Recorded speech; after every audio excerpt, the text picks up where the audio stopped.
that? Who's our Speaking live of buddy? that, there's a new Michael Brooks out tonight with Slavoj Zizek. I think. Saw that.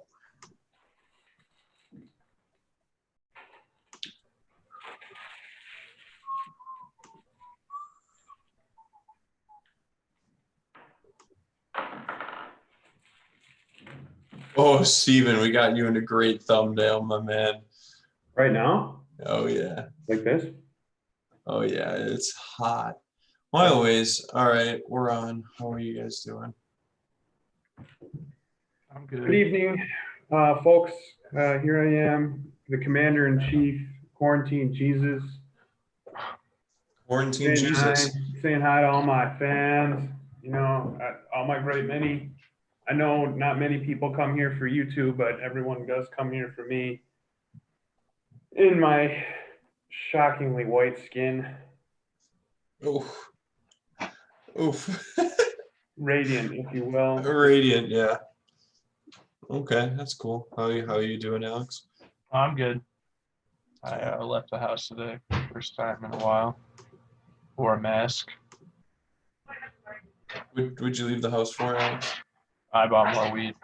Well, more weed. Hell yeah. That's an essential good right there. There's a quarantine essential good, if you ask me. You bought weed, Alex? Yeah. Nice. Yeah. They won't sell me the Mega Blunt though. Why? It's for medical only. What? Mega Blunt is There's clearly Mega medical. Blunt? It's only for it's medical grade, man. Shit cures cancer. Just like Joe Biden Yeah, said. I heard you become the fucking Dalai Lama when that shit takes off. Well, anyways, so I have news, guys. Yesterday, as of yesterday. Well, Steven, you know this, right? Yeah. Maybe. As of yesterday, I'm a member of the SRA. That's right. You are Socialist Rifle Association. Yeah. I was on their subreddit last night or 2 Yeah. nights ago. And they seem cool. How was their subreddit like? Oh, it was really cool. Yeah. One of the top posts was a right-wing libertarian walking in going like, I'm really surprised that there's liberals and conservatives in here in such agreement. That's awesome. And he's like, liberals with such conservative values. Like, I didn't know. And someone like really politely was like, hey man, yeah, a lot of things you're saying right there aren't technically right-wing values. Actually, they're not conservative values. They're human. They're like they're human across spectrum. And let me get this straight. We're not liberals. Yeah, but so anyways, yeah, the reason why is because one, I want to I feel like I should own a gun, not for any personal safety reasons. I kind of came to the realization that like America's a gun society, so I should know what I'm doing. I totally agree. That's where my feelings came pretty recently, but told you guys a different chat that I was spending some entertaining hours reading negative reviews on gun stores in Michigan. Yeah. And I was trying to find a good one, which I think I have. So let's hear it. Oh, I'm not gonna say that, but it's in Michigan. It's in Michigan. Didn't have any negative reviews. Oh yeah, but yeah. Anyway, so yeah, and I was like, I don't know anything really about. I mean, I've shot guns before. I probably know how to load it and pull the fucking trigger and not blow my hand off. But like, might as well get in touch with some like-minded comrades to show me the ropes and teach me gun safety. Yeah, it's important. Yeah, so I mean, it was like it's $25 for a year membership, and that's like the top fee. So I was like, whatever, I'll do that. I'll join up, go out in the woods in Maryland and shoot some guns with some cool people, I guess. It's out in Maryland? Yeah. I mean, I'm not gonna be able to shoot in DC. Just like The Wire when they went out to the county to shoot because they couldn't shoot in Baltimore. Yeah, dude. Yeah, you can't shoot in Baltimore, DC. They listened to the Wire tape at the cell phone. They're like, they're at a goddamn battlefield. I remember that. It was the little kids, right? Yeah, they were raising the youngins. Raising the youngins, to be shooters. To be shooters. That was a good show. Oh, it's a very good show. But yeah, check out the SRA. They also have a really, so the cool thing about them is they have a really cool fucking what is this, like a listserv or whatever? It's basically like an internal forum.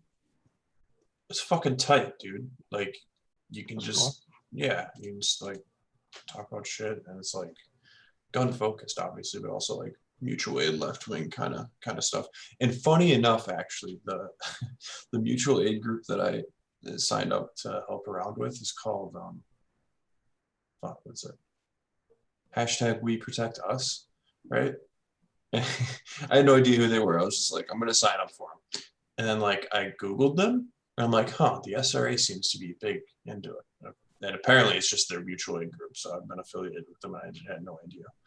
Oh, nice. Yeah. So we'll see how that goes. Right, Steven? I mean, it's your journey, dude. I support you. About what? I don't know if I would join, but it's just, Why not? it seems a little sus to me, personally. A little sus. Why is it sus? It's a little susness. Just, well, I mean, maybe I'm getting it wrong, but I believe there was an SRA guy that went postal not too long ago and kind of, you know, Huh? yeah, it was an SRA member that did a mass shooting, I guess. Like not that long ago. Really? Yeah, unless I'm just getting my facts on Reddit wrong. It is Reddit after all, so who knows? I think I know. I think it was like Ohio, where Yeah, it was described Bernie bro. Yeah, I don't know what organizations he was a part of. one case, but you know. Hey The man, Socialist Rifle Association put out an official statement August 6, 2019. The Dayton shooter who has not and has never been a member of the SRA. His name did not appear in our member rolls, and nor is he any class of it. 4chan has attempted to claim that a member of our Central Ohio chapter was the shooter. Based on them wearing horn-rimmed glasses, the person they accused is alive and well and was not the shooter and is not the shooter. Some individuals have also tried to claim that the SRA is an Antifa militia. The SRA is not a militia. It is a firearms education advocacy organization with affiliated local gun clubs.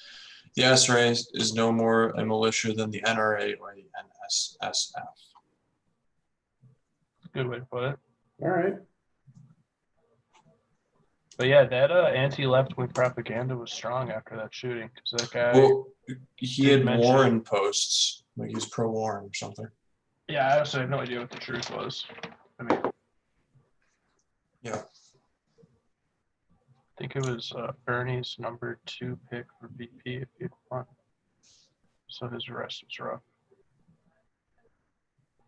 But yeah, but Steven, there you go. Don't feed me your bullshit 4chan right-wing propaganda. Hey man, I'm sorry. I'm just a 4chan fucking right-wing propaganda machine over here. That's all I do. Oh is man, 4chan. speaking of propaganda machines, I was on Our Politics, which is usually a pretty pro-Bernie place, but now that he's not the popular guy anymore. They were That's Danny talking. Biden now. They were talking about how one of the many pro-Sanders subreddits, I don't remember which one because they're all the same, was not letting anyone post about Biden and the endorsement. They're like, we have a sticky. This is the only post. We're not talking about it. These mods, this subreddit does not support Joe Biden. And in Our Politics, they're just like, you know what? It's been pretty shady out of there since 2016. These guys have been spewing Russian propaganda for a while. I mean, they're nuts. Like, can you believe not supporting the Democratic Party against Trump? It's like I'm a Russian bot. everyone's a Russian bot. Russian bot. That post's unfortunate. Well, that's where the post came from, right? Is your Russian bot account? Actually, all of Bernie's support, believe it or not, comes from Russian bots. That's it. It's a dozen Russian guys in Kazakhstan. Honestly, that'd be pretty tight. Like I'm if there one of was like a dozen Russian guys like hanging out, like posting left-wing memes, I think that's a good use of state resources on their end. like if they're gonna go on Twitter and fucking drag Neera Tanden, go those 9 Russian bots. Yeah. But yeah, it was ridiculous. It was just like, I don't know, like everyone should make their own decision who they vote for, where they live and whatnot. But yeah, the idea that like Make a people decision. support a socialist candidate and won't support the conservative liberal one shouldn't be a shock to anyone. There's going to be Bernie supporters who support Biden. There's going to be Bernie supporters who don't. Most of them are going to support Biden. Like, Yeah. Okay, I guess this kind of brings me into where I wanted to go with this. So, I should probably drop a link to this since I'm going to talk about it. So during the Revolutions podcast, sorry, Stephen, you're probably going to kind of be left in the dark on this one. But anyways, in the build up to like the 1905 revolution in Russia, right? There was did you make it to the general strike? It's one of the episodes I fell asleep through. Okay. I listened to it before bed. Yeah, so the general strike basically, spoiler alert, I guess for you, causes the Tsar to capitulate and instate the Duma, like their House of Representatives, right? Yeah, and so again, I guess another spoiler alert is in the future, the Tsar obviously fucking doubles back on all that, and that's why a revolution happens, led by Trotsky, right? And but it was interesting because like it was like decades sort of in the making, and even like so it was like a cross class base of people who did the general strike was kind of the idea. Like it was a liberal revolution, right? Yeah. And but the key was like that propelled through like the 1917 revolution is that the workers Soviets still retained power. Like the Soviets didn't disband. They were like, no, we're going to stay here. Although they like took sort of a backseat in politics for a hot second there. And what like sucks here for Bernie and his campaign is like it's the opposite's true. Like there is no structure for any of this. Like, I mean, like there's no like Soviets, but he does have a giant email list of people who are willing to donate some money to some campaigns. I mean, it's not like, nothing overnight because he's not a presidential candidate. No, right, but I don't think so. Like those worker councils were like solid things in like people's lives, and I think with this dissipating, it's gonna just be like there's no like solid foundation. Like I think that's unfortunate, and it's gonna suck. The way Jamie on Majority Report said it, she was awesome today. I don't know if you had to listen to it, but she's like, we skipped steps. She's like, that's it. Like, and we kind of have to because of the things we're facing, which is like, there has so much way more work to be done that like it has to be bottoms up kind of like local organization rather than a sort of political leader. Yeah, and it just kind of sucks. Fucking sucks, I guess. Yeah, I mean, it's always only been a political campaign. Yeah, they tried to brand it as something more than that, but like, yeah, I mean, the offices get closed and they go home, and but I mean, it's also wasn't Bernie's job to be setting that up, really. No, I listen. This is not to discredit Bernie. It's at all. Like, I mean, I don't like the fact that he endorsed Biden, but like, and realistically, like, even if Bernie was the nominee, he would have been Corbynized anyways. Like, they would have shot him from the inside out. There's a lot of things that would have happened. I mean, I think Bhaskar Sankara recently said that he was really looking forward to being disappointed by Bernie Sanders as president. Right, yeah. And which is, I think, important. But it's that small incremental, it's like we can get a guy in there. Oh, okay, fucking neolib. No, that's not neoliberal. No, I know, I'm just fucking with you. Yeah, no, I mean, have you read about Corbyn at all? And the fucking... Oh, just what Chapo said about him. Oh, actually, no, I saw some of the texts between the leadership. I don't know. I don't see, it sucks, but I don't see a ton of value in comparing their political parties to ours. I think it's really strange to see that in a British Republican Party, British party, just because they have their Liberal Democrats. Like to see a right wing within it like that. But well, yeah, I mean, they sort of, Stephen, you kind of went black, by the way. Oh, there you go. Yeah, I mean, they had their well, the Lib Dems, from my understanding, are always more right, to the right I know, of but you Labor. were Yeah, talking about the right within the Labor Party. So yeah. it's, I mean, there's lots of reasons to do it. I think the thing is, like, in America wouldn't even have to do it behind closed doors like that. The parties aren't that rigid. And if anything, Bernie has a minority within the party. So, like, the idea, the quote, like, it's just a different setup where, like, your prime minister is the leader. Like, in ours, it's never really like that. Like, when it lines up right, it lines up right. But it's usually like the leadership aren't necessarily the president, even though they might officially be the head of the party. Like, Bernie could be president, and it could be Nancy Pelosi and Chuck Schumer in their respective houses. So That's they true. could It's a little stand bit them more up all divided. day. Yeah. And, like, the stupid big tent nonsense of two-party politics, like, we can just be like, oh yeah, they're not the same, but they're working together and they're gonna challenge each other to compromise the old American way. So, like, you don't even need to be too slimy about it, like they were, like, texting each other how they're gonna take them down and shit. You could do that out in the open here. Yeah, that's fair. Or, there's lots to be said about him running as a Democrat. I think it was ultimately the right idea, but the end outcome, the end game looks a lot different when you lose. Because now you're just a sliver within a larger party that's literally looking for Republican Well, yeah, votes. the Democratic Party, this proves that it cannot, I don't think, be a function of the left. Oh yeah, function of the left. I'd agree with that because, like, I wouldn't call it I don't think we're anywhere near the end of it as a party, to be honest. Because No, but I don't like, not even an FDR style Democrat is going to win. Like, not as it is right now, that's for right, sure. yeah. You'd have to go after, like, literally have like a House caucus with immense power, And that's and like, then yeah. and then pray about somehow, like, I don't know how the Senate would ever be left. And an FDR, let's be clear, an FDR type Democrat is like the smallest thing you could call left, right? Like, that is like the Yeah, it's all first relative to this that's system. the first hurdle you have to cross to be like left. And like, I don't know. Oh yeah, the Republican Party's done a great job, and I mean the Democratic Party signed up for it to move the party to the right. So, like, Oh, they ushered, the left of our part of the Democratic Party is it's to the right of FDR. I mean, yeah, well, right, exactly.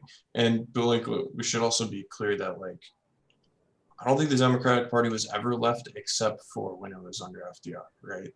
Like, you had There's Theodore similar things you can show with ish. Johnson, but he also had incredible, like, conservative ideas Right, yeah. governing the administration. Like, he went after poverty, and not a terribly leftist way, but he did go after poverty. But Johnson, he's kind of horrible imperialism. And yeah, wasn't exactly the biggest friend to labor. Oh yeah, actually, and if anything, he, like, helped. His use of civil rights as, like, a more liberal rather than a left wing tool also helped with that. It was like, you don't need socialists for equality. The liberal, right? It was Democratic establishment. It was sort of, I think, it's like sort of the rebranding of, like, well, really, it's the beginning of identity politics in America is not class politics. I mean, obviously, identity politics were a thing, but, like, not to what they are today. Like, you would say it was. It had, like, a whole connotation now. But there used to be an objective term that had a meaning, and objective meaning in, like, political science and social science. But you'd probably say, like, during the Jim Crow era, I would never call that identity politics. I'd call that, like, racial supremacy, right? Like, complete subjugation. Class is very strange, especially in the South, but all of America. But, like, yeah. Well, I mean, I maintain the line that our racism in this country is very much based on, like, class, like, it like. But yeah, but it also divides class. So you'll have a big section of the lower class voting against itself. But, like, a good phrase I read was, like, white privilege is class privilege in a way. like being white is tied to a sort of upper, It's like, higher in the hierarchy of the country. and how you're right, treated. yeah, exactly, yeah. And whereas like being black is like you're bound to be, or like you're assumed in like a sort of like lower class, more or less. Like, anyways, I don't know how we got over there. It's Steven. Totally. I agree. You agree? Yeah, I agree. No inputs. You got me, man. FDR, not very liberal, that's as most left as it gets. I don't know. No, that's the least left you can be to be left. He was a cool dude. He had concentration camps. Well, I mean, what president doesn't these days? That's true. Yeah, only the best, right? Only the best. Let's be honest. Donald Trump. The Donald's got him, you know, Kim Jong-un, my boy, he's got him. Juche for life. Shit, even Winnie the Pooh's got him over in China. So, you know, I'm sure Putin's got him. You know, all the greats got him. So FDR, he's a G. He's a real OG, if you ask me. He's doing it before the rest of them. And then, you know, you can really trace that back to the almighty, as they say in the KKK, Der Fuhrer, the originator of said camp. It's really a trend in politics on a global scale that hasn't died out since World War II. Which I think the first concentration camps were in Germany before World War II. Major kind of. War wars. They weren't extermination camps, but they were definitely camps where they kept refugees from the Russian Revolution and Civil War. The British coined the term in the Boer War with South Africa. Really? They would take villagers and put them in camps. They weren't death camps, but it was to concentrate populations. Well, yeah.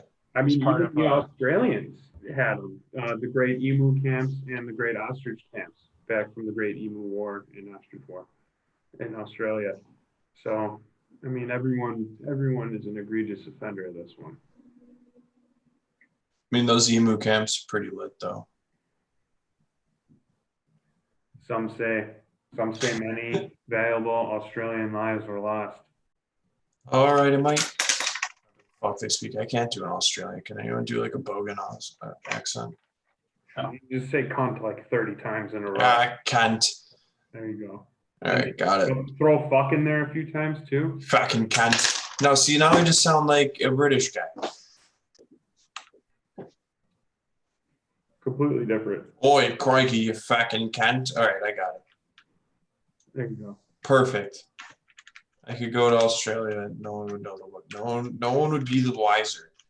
So Joey, we have a big achievement to talk about today. And Yeah. something we haven't brought up before, but we should discuss this, I think, on air. Alex, it is my understanding that you have gone from Platy to full Damascus in Call of Duty. Quarantine's been good to me. It's true. Have a lot of play time, not a lot of sleep. Got the Damascus. I'm very impressed. And Really haven't played around since I got it. that's what I was my next question. Have you uninstalled? I've uninstalled twice. Nice. As everyone knows here, I usually uninstall Tarkov about once a week now. Once a day, actually. Once a day? Are we Yeah. done? I didn't uninstall it today. You should have. It was pretty rough. I mean, it was good. Rough for you. Played out at the end there. So, Alex, did you put Damascus on the Joker? I feel like that's It's the crown. first gun I did. Nice. Does it look obnoxious? I personally didn't like Damascus, but it's grown on me. It looks cool on some guns. Naturally, you have to equip it across the board. Every gun I had in every class, I equipped it before I went to bed. Nice. Dude, I want to see the Damascus Stroker. I think probably looks fucking ridiculous. Dude, you know It's a Brad's gonna giant- lose his marbles when he sees that on COD Thursday. He was with me when I got it. Oh, he was? He stayed up with me, but he didn't get to see it. Oh shit. I didn't Damn, even that's get to a- show it to him. I That's a literally bit got it. disappointing. You should have, yeah, you should have stayed on for Didn't the. even think of it. The thing was, guys, we played like 2 or 3 matches. I think it was 2. And we played 2 matches after Schroeder got off. He was the third guy, second to last. And Brad's like, you know what? I'm gonna stay up. You're gonna get it next match. I needed 9 destroyed vehicles, and we were playing with a group that was just cranking in 3 UAVs at a time. So I was getting it quick. And we go on, we play one. I'm on my 9th one. I have 8 in the game, and we're playing hard point. I decide not to go to the hard point so I can launch the rocket. Right? I'm gonna get 9 to the air. But because I didn't contest or take the point, they finished the game for points. And literally, as it went, like failure or whatever, or defeat, the rocket comes down, blows up the vehicle on my screen, and it doesn't count. So we go, Brad's like, all right, dude, I'm with you to the end. You're gonna do it next one. These guys are getting like literally like at least 9, 10 UAVs a game. You're gonna get it immediately. We start the next game, we get a different party. It's like that horrible palace map, hard point, and it goes to like the last 30 seconds before they call on the first UAV. We played the entire game before I got it. And it was so nice. So what are you gonna do?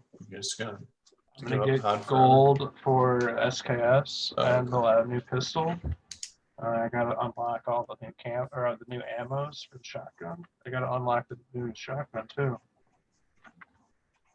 So I'll still play with you plebes.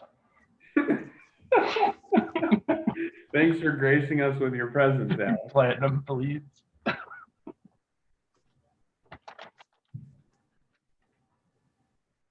Hey, someone's remind me tomorrow to pay my fucking bills. Oh yeah, good. You got too. I wrote it Yeah, I down might in my journal. I might get my Trump bucks tomorrow. Oh shit, yeah, that's what I heard. That's what I heard. Trump Bucks is finally coming. I get an AR-15. Oh well, I already spent my Trump Bucks ahead of time. I got $1,000 worth of tires, so I don't need tires. I kind of My car isn't even insured anymore. It's put in storage. I kind of need tires. Mine are scary, and even the smallest amount of water now, the car just starts to kind of float, and then I have to good. slow down. That's what you look for in a car. Man, I just realized like $1,200 like isn't gonna help fucking anyone. No. No, it's not even a set of performance tires for a performance car. Like I just kind of I don't know why I just had that sinking realization, but I was just thinking like if I was unemployed right now, that's not even enough money to cover my rent for 1 month. That's why everyone should buy an AR-15 with it. And It's not even my mortgage payment, Joey. Well, guys, it's like 40 weeks of minimum wage work, or That's 40 hours true. of minimum wage work. Yeah. Yeah, Oh, the thing is, yeah, that minimum yeah. wage that's been adjusted so well for inflation. Dude, if you can't live off that, then you got to consider yourself if you're responsible or not. Irresponsible, man. Yeah, you should spend some of your $1,200 for some fucking bootstraps. I remember I had a good moment not too long ago when this all started kind of coming out, and our owner at work was like freaking out, trying to send people home who were sick and all that, and HR lady was, saying, you can't just send these people home. They're paycheck to paycheck, blah, blah, blah. And he's like, oh yeah, we got to do this for the business or whatever. And she was going on and on about it. And I was like, well, yeah, maybe you guys should pay them more. And they're like, well, we pay these workers more than minimum wage. We pay them, whatever it is. I think starting in the shop at $10 an hour. I said, yeah, that's still not enough. Nowhere near enough. That is disgustingly low. Well, that's what a disgustingly low minimum wage provides a society is a really low bar for comparison. Yeah. And you can always tell the worker they could be making less. No, I was always told by Ben Shapiro that if you get rid of the minimum wage, somehow magically wages will go up. Through magic? I mean, Yeah. no minimum wage would be better than a bad minimum wage at this point. But that kind of is coupled with mass work organization. Maybe if we appreciation. transferred minimum wage over into, this is big brain moment here. If we transferred all minimum wage payments to the Mexican peso, then the workers would think they're making more, but we could still be paying them the same amount. See? You got upper management written all over you. Yeah, dude. No, that's minimum management talk. C-suite. That's minimum C-suite. management. The real pro move would be to pay them in Venezuelan bucks. And then, you could give everyone a wheelbarrow full of cash instead. Steven walks into the boardroom with his $5,000 suit, says, we're going to pay them in old German mark. They won't know the wiser. Yeah. Oh, this is great, guys. I make $30,000 an hour. 30,000 marks an hour. Yes. We can call them German fun bucks.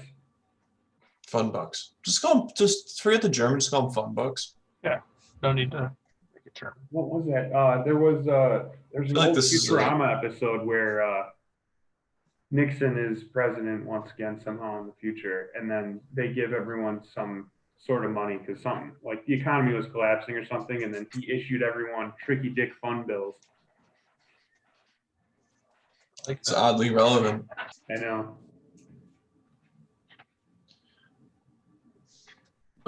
Speaking of all this, it's raining outside.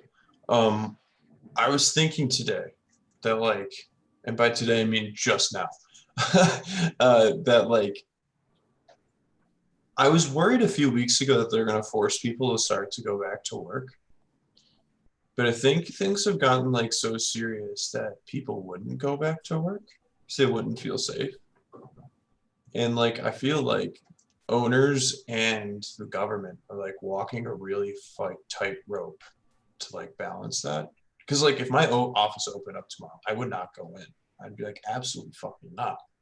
I feel like that's a prevailing Well, I don't know if attitude. you've heard the next constitutional crisis we'll have is Trump saying he can open states against their will. Well, that's already become an issue with his press conference, I think, last night. Yeah, He was that's what I'm saying talking that, about. and it's down to the governors. It's not up to him. Or no, he's saying the opposite. He's saying, at first he said, yeah, it's all up to the governors to take care of their state. Now he's saying if the governors remain shut down, he can open them up. But it's up to him. He's the president. He literally said the president has the authority to do what the president has the authority to do. But even beyond that sort of fascist rhetoric, I really think it would be an interesting moment because I don't think people would go back, and I think that could be a good moment for class consciousness. I think more and more people, and this is just anecdotal, but I'm seeing more people kind of realize wait, the billionaires can all do their jobs from home, but the companies Their aren't making jobs. money. Well, that's what I mean. Yeah. The workers can't do their job, and suddenly they're losing all this money. Right. They want us to come back, but the really valuable guy is still completely in his capacity to work. What? Yeah. This is begging the question, that a lot of people just haven't thought about. Where you go, of course, the guy up in the C-suite's worth what he's getting paid. He's up in the C-suite. Now you realize, hey, everything he does up there, he can do from home. But what I do can't be done from home. And now we're losing money because I'm not working. How is he more valuable than me? He can work. Right. Yeah, it would be weird. Yeah, I I think think it would be good. you could see a lot of people not go back, but I think also a lot of people are, pretty desperate. I think there's a lot of people who would work Yeah. at the horrible risk because the alternative is. Okay, so all right, maybe I was working off the assumption that those workers to me are sort of already on our side. I think they've already experienced the class consciousness because they're probably already at work, to be honest, fast food workers, grocery store workers, UPS, postal workers, whatever. But people like myself who are in sort of a white collar job, I guess, they wouldn't go back for fucking sure. And I think it's I think they're as a class quote unquote, like usually not, like pretty reactionary, like the conservative liberal, I guess you'd call them. But like it may even serve to radicalize them, saying like, hey, actually, my interests aren't actually directly tied to my boss's. Like, I have more in common with the McDonald's worker than I do with my boss. Not only that, the work-life balance is way better. I don't even after this is all over, I don't want to go back to full-time at the fucking office. Right? Yeah, and you should. It displays you don't have to, which will probably be used against you to like fucking fire a lot of people. Yeah, I'm sure it will be. It sucks. Like, I don't want to go back to sitting in there for 8 solid hours a day. Like, I work for, I don't know, 4.5 to 6 hours of actual work a day, I'd say probably. But then the rest of it, it's like, why not just be here? Like, I can let the dog out whenever she wants to go out. I can listen to music. I can have something on in the background. I can rip a couple rounds of fucking Tarkov when there's nothing coming in. Yeah, You know? yeah, totally, yeah.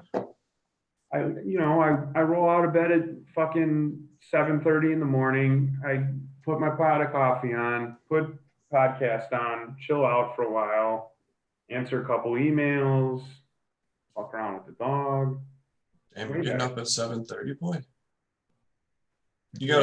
gotta up from home. Fuck yeah, you dude. gotta up those numbers to 8 on the dot and log on. And then I did 8 on the dot. No, I got the trick because we have Microsoft Teams, you know. Yeah. So you want to be a and parent. it's linked to Outlook, and it gives you the green dot when you're. Yeah, I know.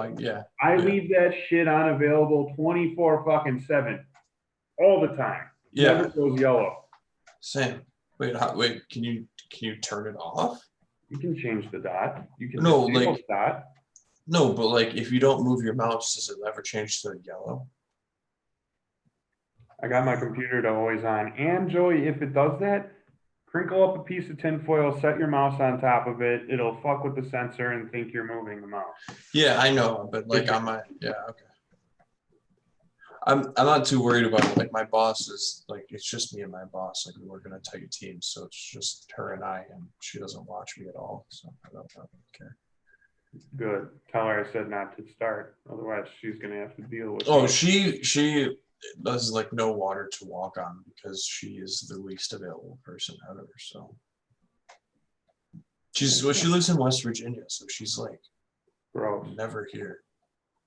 She takes like if she comes into DC, she takes like a 3-hour fucking train. Oh, and then I also leave my notifications on for my email. I leave them on loud, so that way when I'm groggy in the morning, I can hear how many bings and bongs and boons I get. See, that's the kind of shit. Well, after work hours, do you turn it off or do you just leave it on? Yeah, like it's been closed since 5 o'clock. No. But See, before I like- go to bed, I'll open it back up. Yours isn't tied to your phone? Fuck no. Oh wait, no, it is, but I have it disabled. I don't get any no push notifications to my. See, like maybe there's an app setting I can do to turn mine on a timer, but like something for me that I think it's really bad for our society writ large, but just like me, is that like I'll get emails at like 8 o'clock at night and I'll be reading them. I shouldn't be doing that. Oh, disable push notifications. What's the matter with you? Well, because I abuse the shit out of my work hours. Like I'll go for runs or run to the store or not even just be playing video games. I used to play on my work computer, but like, and so I would like to see it pop up and notify me. Yeah, you do. Yeah, so you do exactly what I do when I take the dog for a walk or whatever. I'll pop open my email periodically because if I go without answering email, like a 10 to 20-minute window, no one bats an eye. Yeah. Sorry, dude. Alex, let me see this marijuana. Yeah, let me see what you bought today.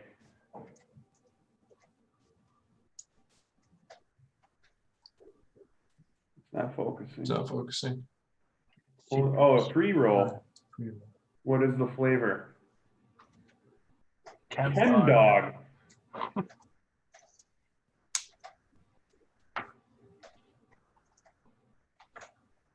How much are the pre-rolls over in Michigan? They vary. So the ones I got today were bigger, but not as strong. and one was $16, but that's a big one. You can get the house roll for 8. And then a couple weeks ago, I got something a little stronger that they wouldn't sell to me this time. That was actually cheaper, but it was a little stronger and not as much. So it ranges from like 8 to $20. Gee, that's a lot cheaper than Illinois. And then I got more gummies. Nice. These are not the sugar-free gay ones, lychee. Do they have anything like they do out in California by you, like the syrups and like the crazy stuff?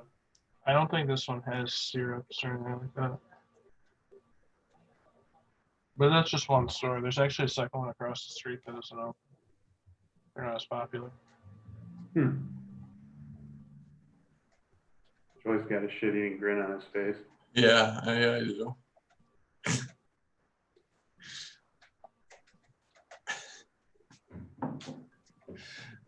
This girl messaged me and she was like, I thought I said highball. She thought I said speedball, and she was going on about. Anyways, it was just funny.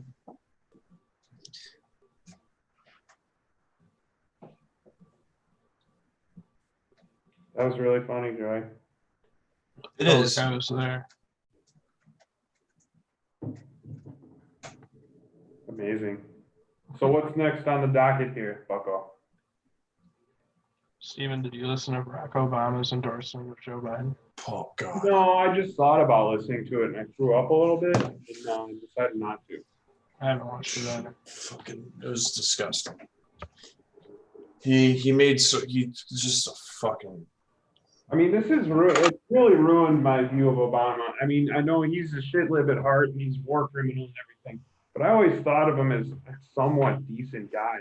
But you know, I guess Barack Obama, just like the rest of them, loves maintaining that status quo because it's Joe Biden's time. He deserves it, just like Hillary deserved it last time.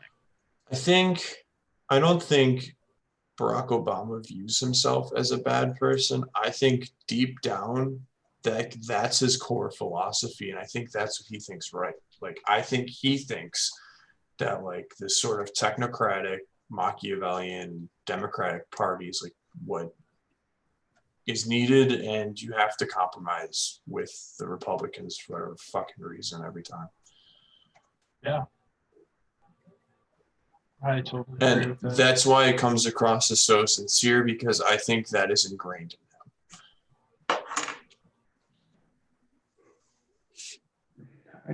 You think he would at least be a little bit concerned about his mental state. I still think the dude is. Well, okay, that's a fair point. Like It's fair. That is the strangest part of like, because if you bring up the term Machiavellian, part of you goes like, but wait, he's not the strongest choice of forget Bernie. Biden's not the strongest choice for like Obama's roster. That's so because it's like right, but this to me goes back to their sort of compromise. The Democrats are okay with losing to Republicans. They just won't say it out loud. Well, yeah, it's part of this large narrative that they lose because they're considered too left, which is like absurd to anyone on the left. But like that, it's like a mantra that is just like accepted and repeated, and it's greatly feared. Like I don't think they operate out of like a point of like deviousness or like they're being malicious. They're afraid. Oh, I of think losing. they do. No, I don't think so. They're terrified of losing to Republicans, and they've not analyzed why they do. No, because if they, well, I was about to say, because if they were terrified, they'd look that every moderate fucking loses. Kerry, Gore, the people that Hillary. they pay and that they like incubated themselves with the consulting class, it's an echo chamber of just really bad politics, like just in the pure sense of winning as a political, not ideological, just it's not even effective. But then in 2018, you get a bunch of conservative Dems in the House, and they go, see, we need our badasses, or whatever they call them. I highly recommend Ryan Grimm's book on that. Yeah, no, that's probably That's probably better. Yeah, better point than. So- He does a deep dive in the left wing of the Democratic Party, and it always looks good, and it never works out. Usually because of the right wing of the party. Well, I mean, that's just history in a nutshell, isn't it? Social Democrats killing Luxembourg to this. Yeah, I mean, it's a little prettier than that than Luxembourg. I think we need to bring the Labor Party to America. There should be a workers' party. In Workers' America. Party. We need to toss that. Yeah, I mean, we don't use like labor's like automatically organized labor in America. So it's like, wait, no, I'm a worker, not a labor. I'm a middle class worker. Yeah, exactly. Yeah, that's like nice, like that's All right, that we got a nice sandwich capitalist for the American. propaganda. Labor. That sounds awfully bullshitting of you. I mean, honestly, you could start saying worker council, and they'd never be the wiser. I feel like council would scare a lot of reactionary people in America. That's true. Say radical democracy. They're like, ooh, that I- radical is scary, but I've been taught to like that other word. Well, I mean, there's just some interesting points with like words that we could play around with, because like the left doesn't do, because we're all a bunch of fucking nerds. We don't do well with that, because we're like, no, that term means a technical thing. I'm willing to lose this election on semantics.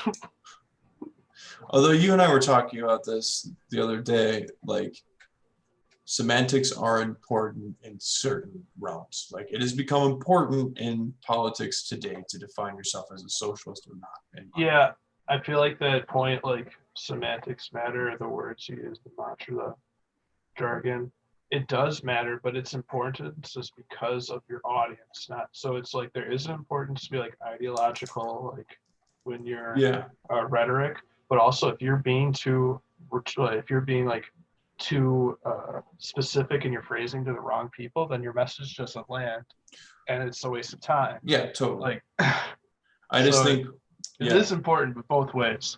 In the Yeah. sense of you got to know when you want to use what phrasing, what words, and but not in a dishonest way. Not to like the classic neo-lib where No, I'm yeah. dropping my G's with this group of people. I'm talking about the hot sauce in my purse with this people, and then when I'm with my bankers, I speak my mind. Like,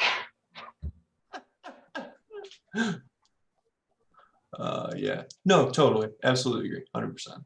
I think Michael Brooks is honestly, he hasn't gone into great detail about it, but he's talked about the left, not as the sole avenue, but the left should look into successful political operatives from this country, like working within the electoral system to find some success instead of just like, and I'm going to put words in his mouth, but like, I agree with the sentiment in the sense of like knowing how like someone like Reagan can gain power in the country doesn't mean you become like Reagan ideologically, but there's like pragmatic ways to operate in this realm, this political setting that others are better at regardless of their ideology.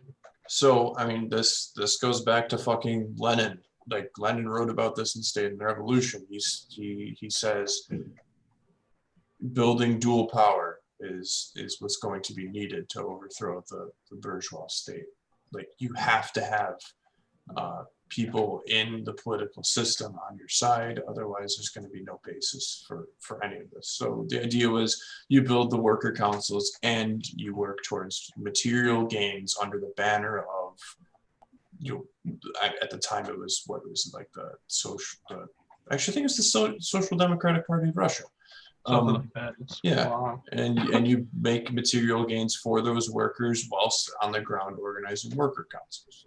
That's really Like the strategy. you can be revolutionary while working within the system. Right, and I mean, Lenin was he not an elected member of the Duma? I think he was. So I'm not sure. Wouldn't be surprised. But it just seems like there's lessons to be gained from people who succeed in electoralism, where like there's people on the left who are definitely just like, you know what, we lost at electoralism, we just need to abandon it. And it's kind of, to me, that just, I don't think abandon is the right term, but it cannot be our sole avenue, which is where I was getting at in the earlier part of the episode. Like right now, the left is purely electoral under Bernie Sanders. But at that time, it's still like not very good at it. Like this, like yeah, totally, yeah, we're fucked. well, because it's like we're electoral because we have a presidential nominee candidate. Yeah. So it's like that's not like You're like, saying a network, an electoral network well, kind of because thing. yeah, the electoralism goes into like every election in the country. It's not like we're not set up Yeah. that you win presidency, you win the game, everything changes to how you want it. That's not how it works. You need like whether the system is not perfect or not good, doesn't ignore the fact that that's how it operates. So like it's there's a saying like politics isn't like just something you do every 4 years, or for some people it is, Yeah. and for the left it can't be. Yeah. Well, like electoralism is not just a vote every 4 years either, and it's not just for one office. Like we're failing to Yeah. like just in the simple like I think there are a lot of people who just simply thought we win the nomination, we win the presidency, we win, and like it's obviously not the case. So Like yeah, I think we're talking about very similar things. Like when the dual power comes from like a base of like people who are involved and like who understand the stakes, and then like translates to both electoral politics and action. well, yeah, like if you have a mass of people, that mass of people can go vote for somebody to represent them. Like obviously it's a little more complicated than that, but like in organizing to do material change, you're also at the same time having a political organization. Right, but like participate. And like if it on like a very local level, like if you start winning like city council members and they start doing something for that community and then like coalescing around that political message, like that would build the electoral sort of engine. Yeah, so yeah, exactly. Like if you take Chicago for example, like they had a wave of city council members from Democratic Socialists, who identify as Democratic Socialists, I should say. They won. Like if they do a materially good job at their city councilship, they have a better chance of being higher in state or higher in local politics, which it provides that base. Like I have a base of support not because we all read the same book and got together to read about it, right, or because we all went to the same strike. We have it. I actually have it because I made their lives better through this electoral system. Like it's not easy. It's a hard. So like hundreds of very tough battles that have to be fought. But it's not, you can't just go straight to presidency. We win. No. And with all that being said, I think actions like a strike, which require literally political buildup, whether it's electorally or not, like you have to have, like workers aren't just going to strike one day. It requires some sort of vanguard. Like maybe not like a Leninist vanguard party, but it requires like someone there to organize them and rally them. Yeah, it's very rare. I mean, I guess Sanders' campaign, and again, it's his campaign, not just one person, did help organize larger like labor organizations and strikes and stuff, which is a good thing. But that's not how it's going to happen most of the time. And like it requires in that regard. Yeah, you're working outside of it, which is good. You should do both. But I just see a lot on the left right now. It's like, oh, we lost. Like we're taking our ball home. Let's just go read Che, and we'll have this revolution lickety split. Like, I mean, I do appreciate the sentiment of like actually going out to build, because our job right now, the election's over. There's no leftist candidates aside from the ones that we already know about really running. So it should be focused on like community organizing activists and maybe yourself getting involved in electoral politics. That's what it should be. Yeah, well, I think if we could, like, there's another old adage of like, if you want to start a campaign, it needs to be like full election span away. Like, there's no reason why in 2022 there isn't a like left challenger for every Democratic seat.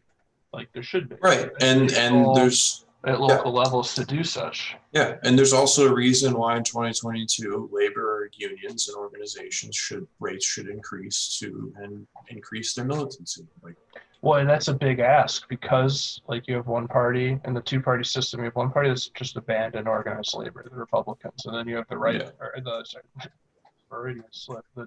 Democrats who just abuse that relationship. It's like, well, you could have no one here. So you support us or no one, and if you don't support us, you're with nobody. Yeah. And so the idea of Alex, I believe you vote for the Republicans if you don't vote for a Democrat. I think that's the line. I saw a funny post of like, I'm Scottish. I can't vote for Biden. It means I'm voting for Trump. Anyways, The thing is, enough about that. Hey, so it's just reminded me I got a text because of it. So there's a big explosion in my neighborhood yesterday. All right. But no one knows where, and there's no evidence of it. But there's like something like 36 confirmed cases of people seeing a big flash and a boom. I wonder if it was a big firework or something. Maybe. It doesn't sound like it was substantial, and it's like, that was obviously extremist Force. leftism, I mean, it's like That's not in like Bernie it's in Bros. like all of the DC newspapers though. They're like, report this if you have any footage. Like it was big and that's bizarre that of all places wouldn't have any footage of it. right. Sasha's here, by the way. I mean, yeah, it's only been like 20 hours, so Still, well, Yeah. who knows? There's also the strategy of not releasing every picture you have. I think Like, it's go- aliens. Radical flat Obviously- earthers. That's my money. It was obviously from the deep underground bunkers that the rich and powerful hold. And Where they hold the adrenochrome. It's where the adrenochrome is up. There's There's a actually a shortage of 1% of the lizard people who hoard Yeah. the adrenochrome from the rest of the lizard people, and that's why Pete Buttigieg looks like he's about to keel over because he's not in the 1%. Yo, why does he look like that? He looks fucking whack. he doesn't have any stage makeup on anymore. His blood boy, that might be. His Sorry, blood I'm going to say blood blood bag? person. person. No, he's got a blood boy. He's like in True Blood. He's got his own personal, you know. Yep. He feeds Plugs off him the in. blood boy. And that guy got away. Yeah. Dude, So he's who's gonna be this ultra super duper superwoman VP that Biden boy is choosing here? I'm, you know what? Because I no longer care about the presidential election, I'm now kind of like looking at like more like a soap opera, and I'm really hyped. This is like Clegane Bowl for me, just to see who he picks. The huge letdown. And naturally, yeah, it'll be like, oh, the woman former governor of American Samoa, and I'm gonna be like, Actually, that'd be kind of badass. That'd be a big dick move. America's Samoa VP, like, damn, locking up that colony vote. Yeah, and that secures the Bloomberg support. yeah, Bloomberg's sitting in the Bloomberg. back of the inauguration, like, this was all me. I brought her to the table. Dude, I love how he almost outspent their fucking or did he outspend their GDP? I think he did. You think he'd... Yeah. Thank God he won American Samoa. Jesus, you put that much money into a place, you better win. So I actually think the statistic was he spent America's Samoa's GDP in America's Samoa. I don't. His whole campaign must be way higher than that. yeah. Oh I yeah, think you're no, right. yeah, just on his advertisements and shit in American Samoa. Because I don't. He spent like what, $300 million? I think it was over 5. Okay, 500 million. Trump spent close to 600 million was the final. I'm pretty stat. sure, and well, I think that number was just TV ads. I don't know if that actually counted all of his expenses. All right, never mind. It has to have been. All right, it has to have been. Wow, that's actually surprisingly high. Okay, so 630 million GDP is America. Yeah, So good it's for this them. whole campaign. So I'm for surprised colony about that. shaming them. Well, how many people live there? No clue. I was only thinking it was like 10,000 people. That's why I'd be surprised. It's not a ton of people, but I have no clue. Labor I won't- force is 17,000. Why is there no population of the island? What the fuck? They're all just workers. They come Wow. and they leave. Unemployment is 25%. I remember this was a really long time ago. I watched a 60 Minutes piece on Samoa and American Samoa, and like this might not have been American Samoa, it might have been just Samoa, but their like entire economy was based on 3 different tuna canning plants that were all like shut down in the same year because of like 08. It like just destroyed the entire economy. All right, so there's almost 56 million or 56,000 people there, which means $11,000 per household or per person. Okay, that makes sense. Damn, that sucks. Also sidebar, because we were talking about how much Bloomberg spent, there was an article, I forget what magazine, that detailed the campaigns and how much they spent on food and where they spent their money on food. It was quite interesting. Bloomberg's was outrageous, and it was mainly catering companies, and I think, what is that, like, that corporate bullshit restaurant that's everywhere? Cooper's Hawk was a huge one, and Cooper's Hawk and a different one that's similar. And then That is like the corporate boomer restaurant. yeah, and then the Sanders restaurant of choice. Number one food in general was pizza, and their number one most used restaurant was Pizza Hut. Hell yeah, the Hut, the Hut. But followed closely by Domino's. But Pizza Hut, as everyone knows, and all our viewers, you guys should know too, Pizza Hut is the best pizza. And as a former Chicago area person, I can attest to this. This is the way. Pizza Hut's the best pizza. Well, on that note, I think I'm gonna end the And stream here, Pizza boys. Pizza Hut's where it's at. Fuck Joe Biden. Yeah, Pizza Hut best. Fuck Joe Biden. Buttigieg is out of his blood boy. Yeah, adrenochrome plant exploded in Washington, D.C. yesterday. Yep. Um, And oh, and anyone watching this, in the description of the video is mutualaidhub.org to sign up for your local mutual aid group if you're a healthy person and want to help out during the coronavirus. Yeah. sounds good. Yeah.